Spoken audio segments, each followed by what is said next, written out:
Hi guys, and welcome to today's video. Today we are going to be talking about another product from my May Ipsy bag, and this is the Pacifica eyeshadow palette. I do believe that if you got an Ipsy bag, you got this palette. It seems almost everybody's unbaggings, unboxings, or photos of what they got in their Ipsy that I've seen, everybody seems to have received this palette. So I thought what I would do today is what I usually do in my reviews. I'm going to talk about the company, which is not a company I have ever reviewed before. I would talk a bit about this product, and then I would give you my review and thoughts on it based on the fact that I've been using this for a couple of weeks now. So let's get into talking about Pacifica Beauty. Pacifica was founded by Brooke Harvey Taylor. Brooke, as a young woman, was very interested in different scents, in perfumes, and as a teenager actually mixed her own perfumes and fragrances.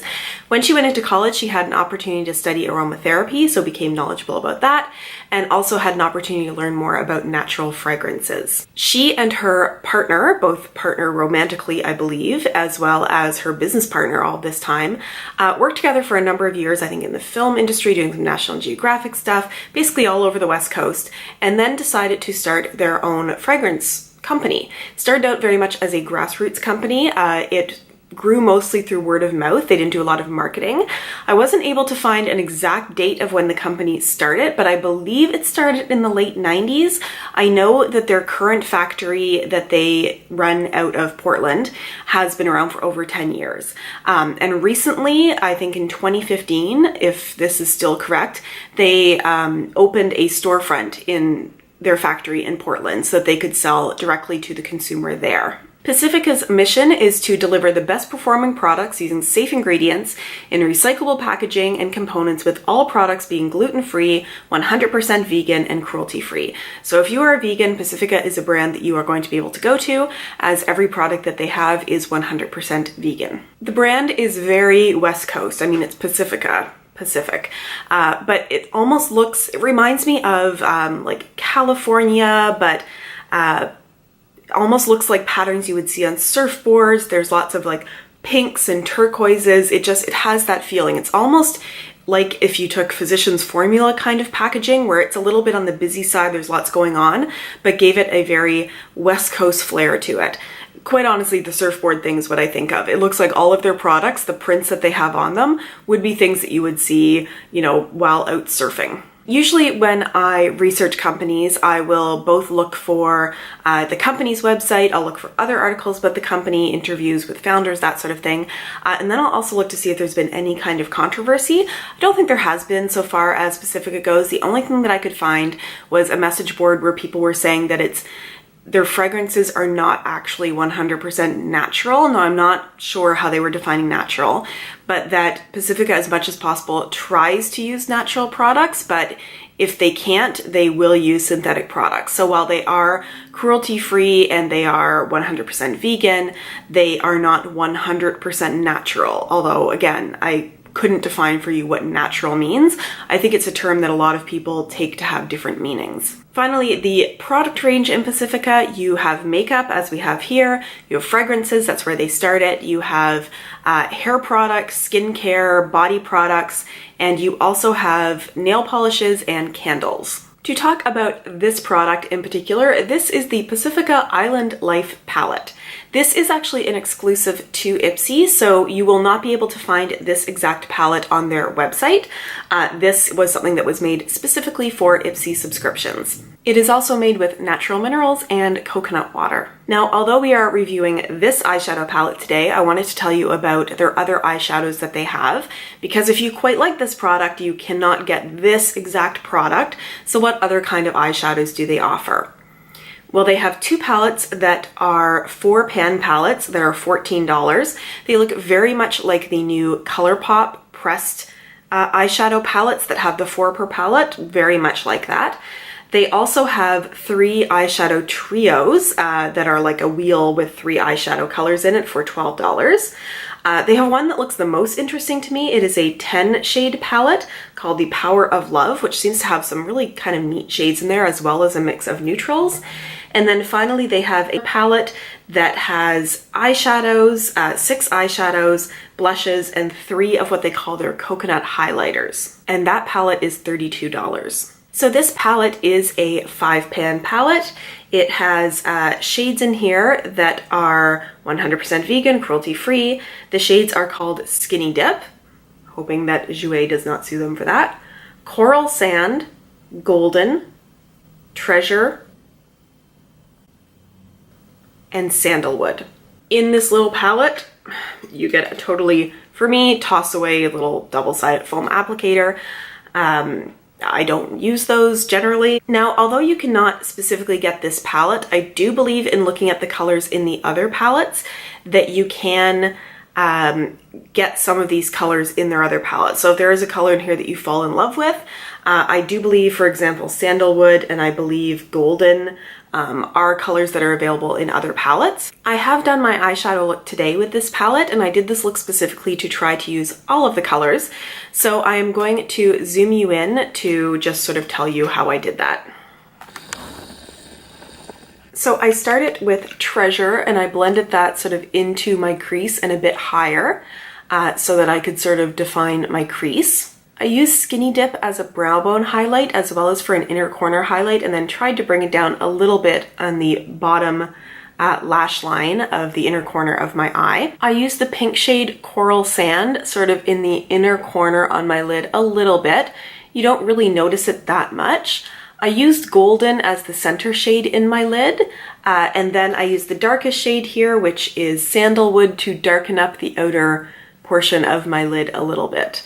And in that way, I was able to use all of the colors. I also ran a little bit of the pinkish shade as well as Treasure under my lower lash line, just a little bit to bring some of the color down beneath my eye. Let me tell you my thoughts on this palette. And I have really gone back and forth on this.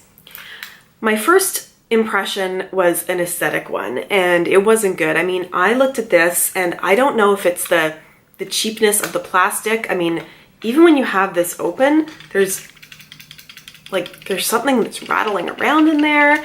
Getting the foam applicator in there just to me makes it feel cheap. Like when I looked at this, I thought this looks like something that I would go and see like at the dollar store. So I wasn't too impressed in that way. And then I swatched it and I thought, well, these actually feel, you know, pretty creamy feeling, and there's like, you know, some nice color that comes off on it with the gold. You know, and I thought, okay, so maybe the pigments of the color is okay. So I don't like the cheapness of the palette, but maybe the colors are okay. But then I was annoyed that every shade in here is like a satin or a shimmer shade.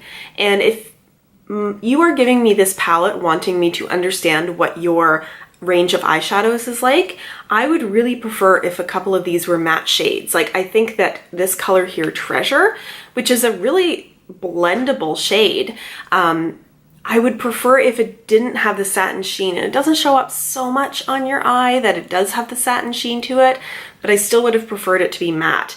And even this darkest one here still has some glitter flecks going through it. And to me, for some reason, that also makes a palette seem cheap if it's all satin and shimmer shades, because I want to see what you can do with a matte shade. And also on their website, on their other palettes, from what I could tell, it never told you which shades were shimmer shades, satin shades, matte shades. And getting this, I would be worried that I would buy a palette where things looked like they were going to be matte, and then everything was going to have some kind of sheen or shimmer to it. So I wasn't really reaching for this at first when I got it in my Ipsy bag, but knowing I was going to be reviewing it, I kind of made myself use it. And the way that I have naturally been reaching for this and using it is to basically ignore these three shades. I've been using the pink and the very lightest shade there, the basically beige white, for really easy summer looks. So I am not always, and I shouldn't even say always, I am rarely a bold eyeshadow person. This isn't really a look that I would think to put on going to work or something like that. But I've really been enjoying doing a more summery look lately. So mixing a little bit of my Tempt You Glow into some foundation to give some all over glow, using a bit more highlighter. And when it comes to my eyes, I won't even use a crease shade, nothing. I will just on my finger take one of these two shades and sweep it over the whole lid, maybe up into just where the crease starts. It gives a little bit of shine and oomph, and then I will put on a bunch of mascara, and it gives it a very light look. So I don't mind it for that. But let's also go through the individual shades. I think that the white one there, and I keep forgetting the names, Skinny Dip, is fine. It's bright, it's a nice inner corner highlight, and I like sweeping it all over the lid. The next shade there, the pink one, Coral Sand, I don't find it has the intensity or the pigment when I try to put it on my lid, especially with a brush, that I want it to have. The gold color there, which is golden, it with a finger looks beautiful, but there's something kind of patchy about it. When you try to put it on with a brush, it doesn't glide on as beautifully as you'd like it to. It looks a little patchy. You do get a tiny bit of glitter fallout, but none of these really have very much fallout at all. That's not a problem. But there's just something that doesn't look smooth. You see a lot of your lid color poking through, no matter how much you try to build it up with a brush. The color Treasure there is beautiful and blendable and pigmented, and it's really good. I really enjoyed using it as a crease shade. As I said, I wish it was a matte, but it is a really good eyeshadow. This darkest one here does not have the immediate pigment that I would like. You can build it up, but you put that on your brush and you think you're going to sort of get, boom, like dark brown, and it doesn't. It needs to be built up a little bit. I don't mind that as a sort of eyeshadow newbie, but there's just something that doesn't make me love all of these shadows.